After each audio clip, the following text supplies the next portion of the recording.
Alright, so we're cruising along here. The wind's picking up a little bit and there's clouds coming in. I did get signal. I checked the weather. It says 15% chance of rain, so I should be alright. Came across this dude right here. He's cruising across the trail. Little box turtle, some sort. But we've moved into these pines and things, and the underbrush isn't too bad here. I'll have to submit a report, or at least make comment about the weed eating that needs to be done coming from the trailhead up to that first little ATV road.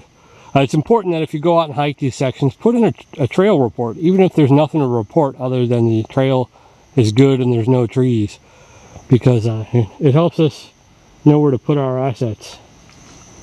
And you know, turtles. One hefty blowdown. The bonus is, though, it's pretty close to Bees Fork, so they can take a forest road in and then hike in from Bees Fork. I'm going to do what I can, clear out that small one there, just mainly so I can get through. But these larger ones, they're going to have to get a real saw on it. Well, that was certainly a workout. It is, it's not pretty, but that interior is cleared out, so if the sawyers can't get out here to get these saws between now and the race, you could at least hop over that first one. You have to get off your bike, but you'll be able to get through and not have to bushwhack through the trees or anything. So, you know, I think in order to get these, I'm going to need a crosscut saw, and I'm certainly not going to carry one of those, at least not on the ULA circuit. You know, it's bad enough that I got the bow saw on there. So basically all I'm doing is latching it up here, taking the excess strap and just kind of tying a clove hitch with a quick release on it. That seems to be working. It's a little easier to get on and off. I did have some paracord that was holding the bottom on, but it's not slipping, so it takes less time to take that on and off. Well, we're just about to Bees Fork. I think I'll take a break there, get something to eat. I'm getting hungry. Well, so much for getting to Bees Fork. We got more blowdown. All right, so there you go. One cleared trail. It was kind of a pain in the butt, but now the bikers will be able to flow right through here, nice and fast and flowy, and head on up to the the next blowdown, which is right up there. I ran across a couple of mushroom hunters. They were looking for elk horn, which I don't think I've ever heard of. I'll have to look that up, see what that looks like when I get home. They didn't find anything though.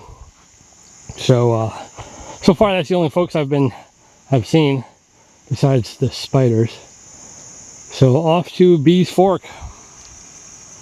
Guess what? Another tree. There's a lot of trees down here. Once again though, this will be easy to access for the sawyers from the Bees Fork road. So this bottom one I'm not going to be able to do, but I'll take care of the small one. And since I just need to trim some branches, I bought this. This is a Felco 31. This is an anvil hand pruner. I just got this. I used it at home a little bit. It's pretty awesome. It's the anvil, so it doesn't bypass. I've been told the anvils are better. So I bought this. It was a little pricey, but it's a lot better than carrying full-size loppers. And this will go all the way up to about an inch, I figure. Well, poop. More blowdown. I can probably clear some of this. There's briars coming in, so I'm going to get the nippers out. Try to get those out. It's definitely slowing me down. I'm going to leave my pack over here, though, because it's really muddy back there. So, yeah, it's slowing me down. My overall average is about, the GPS is saying, a mile an hour, which is super slow. So I just need to keep that in mind. Coming back tomorrow, I mean, I won't have to clear anything, so I should be able to keep a good, 2 to 2.5 mile an hour pace. But I need to look at the map when I get to Bees Fork, because I got two big hills in front of me, and I'm not sure if they got spots to camp. And it's about 11 o'clock, I guess. All right, that took a while. I have no idea how long. I'd say at least 30-40 minutes. But it is clear that Baco does a wonder.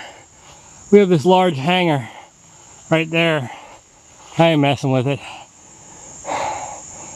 I might be able to get it down, but it looks like it's still pretty solid right up there at the crutch. So I trimmed what I could reach. Hopefully that's not going to poke anybody in the eye. And so this is a forest road that you can gain access to, you know, to Bees Fork, which is down this way. So I guess, you know, I could have left that to the Sawyers, but once again, there's no guarantee that somebody's going to get out here. We've got a lot of crews out. I think there's 3 crews out this weekend, not including me. I mean, 3 actual Sawyers. And we've only got a few weeks left, you know, and there's a lot of trail. There's 100 miles that we got to cover.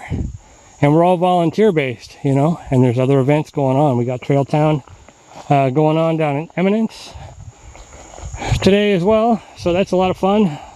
They do a lot of trail towns. They've been picking up. So take a look at the events website, the events section of the website for a trail town near you. And I mean, look how big this is. You know, it's got to be at least 6-7 inches, and the Baco did it. But I'll tell you what, I am whooped. I'm gonna get to Bees Fork and look at the map. I got to figure this out because I think it's almost noon.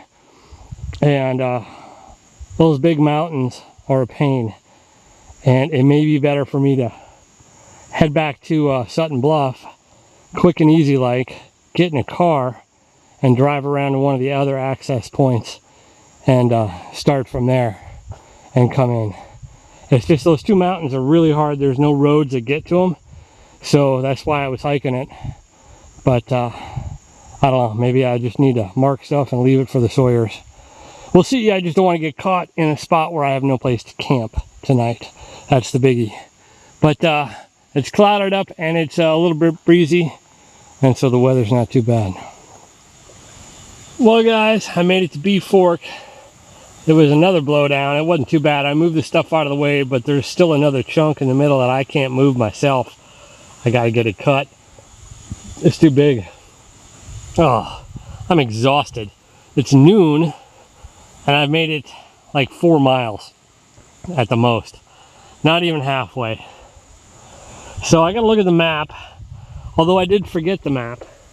So that presents a problem in and of itself. But I am running my GPS, and one of the things I'm trying is a, I don't know if you can see this. This is on my phone, and this is Backcountry Navigator. And this is the free version.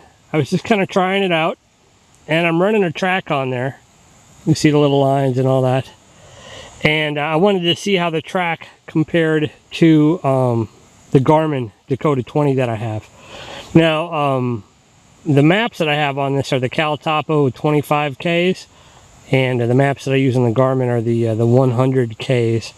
But in theory, I should be able to take both tracks and overlay them in Google Earth on top of a topo, and they should look the same. I've never used this before, but the thought is if this works well, I can get rid of my GPS and use this, and this charges by my battery bank, whereas my GPS takes AA's. So that's the only thing that doesn't charge off my battery bank. So just kind of throwing that out there as a thought. I started at 80% battery life, and I did get data at one point and sent a couple text messages out, and I'm currently at 52%. And I'm running this with GPS on in airplane mode. As you can see, airplanes, and so the idea is just to kind of see how this works. I don't know, you know, paper maps are better, but I'm going to save this track, and then we'll try to check out where the trail goes and see if there's a better spot, because I don't relish the thought of climbing up those 2 mountains, because it's one mountain right after the other, so there's 2 humps that I got to get through before I even get to a spot where there might be a camping ground. And that's my only concern, is someplace to camp tonight. So I got to figure that out. Worst case, like I said, I can always try to find a better spot and then go back to the car and drive to that. And you know, I'm just trying to cover as much territory as possible for the race. So, but I got to get food because it's noon and I haven't eaten nothing but 2 things of oatmeal. It might rain. Nahara. Alright, so here's a quick water treatment tip that I picked up from XC, and that is fill your water bottles, as opposed to using the cap that the Aquamira comes in. Get a couple small bottles, you can fill that up, put your drops in there. That way you can start hiking. About 5-10 minutes later, you just pull that out, drop it in there, and you're ready to roll. So, just a quick tip. Alright, so I think what I'm going to do is I'm going to head back to Sutton Bluff, just because I ain't going to make it over those 2 mountains in time. But what I am curious is where the heck is the trail on the other side? So you come out here, we do have an assurance marker right there, but I don't see any on the other side. So I am going to put on the Crocs, and I am going to wade across there and see if I can't find out where it is on the other side.